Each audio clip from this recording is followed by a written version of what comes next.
you spoke of Washington running without giving up too much of your game plan. What kind of adjustments have you made in preparation of anybody running from here on out? Just cutting the ring off, being more steady on my feet, cutting the ring off more, It's one thing running and staying busy while you're running, and it's another thing just simply running and not engaging, not making it, a fight at all. And so I don't think that Breazeale, even if his plan is to backpedal or to not sit there and trade with me, I don't think that he's going to do the running that Washington did. At some point in time, you're going to have to fight. You're going to have to throw some punches. You know what I'm saying? So, and he has 17 fights, right? And all his fights, he fights. He throws punches. He sits there and he exchanges. He goes to war. In moments during the fight. So I really believe that he's going to engage. He's going to engage with me. I don't think that his game plan is to run at all. If he does engage, how do you see that? How do you see the fight coming out? Well, anybody standing there with me, they got it there. Gonna go, and or either I'm gonna go. Somebody's gonna go. But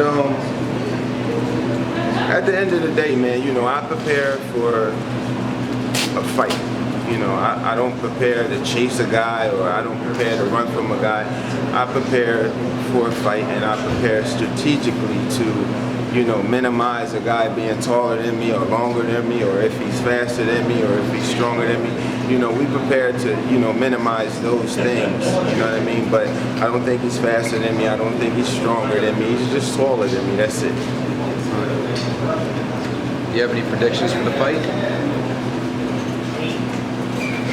Yeah, I don't think it's going to go the distance. But if it does, I'm a fighter. I'm always going to predict that I'm going to be the winner. But I'm going to really try to get him out of there. I'm going to really try to get this guy out of there and not leave it in the judge's hands. And I obviously don't feel too secure about leaving any decision in the judge's hands, and I'm in another guy's backyard, so, I'm going to try to get him out of this. Okay. Thanks. Good luck, champ. Thank you, brother. If you win in good fashion, do you believe that you're in line for a title shot at this point in your career? I would hope so, man. I think I've done enough in this sport of boxing. I think I've done enough to try and bring some excitement to the heavyweight division. Everybody that they put in front of me, I've fought. I've never once turned down a fight. I've always tried to make, big fights. And, one of the things that people came to love about the heavyweight division is that the best always fought the best. When you saw a championship fight, you knew that the challenger always had a chance to win. You know what I mean? And you knew who the challenger was. You knew his style. You knew he was good.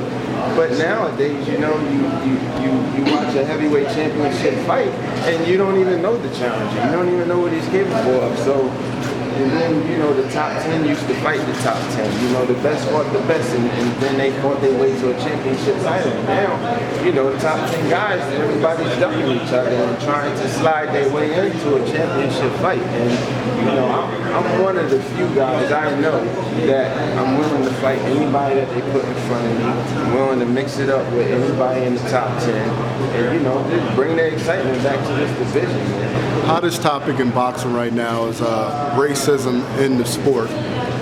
What is your take and experience on racism in boxing? Racism in boxing?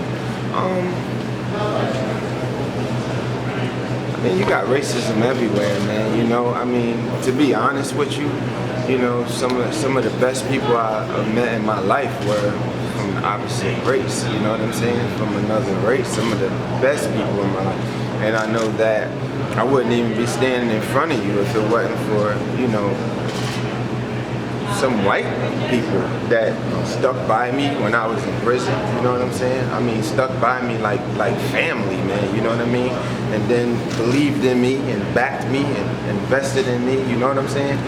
But when you go outside in the world and on a broader spectrum, you know, and the judging and the politics and you know, hyping one fighter and not hyping another fighter who's probably twice as good, then that's a whole nother round. Do you feel you have to be a little more aggressive, or do you feel you were aggressive enough in your last fight? Do you feel you have to do something differently this time to sway the judges if it goes to the cards? Good question. No, I don't think I was as aggressive enough against Washington. I think that I let him live a lot of times, you know what I mean? I know I was punishing with body shots, and a few times I think I could have got him out of there and I didn't. So yeah, I really have to stay aggressive in this fight from the beginning to the end.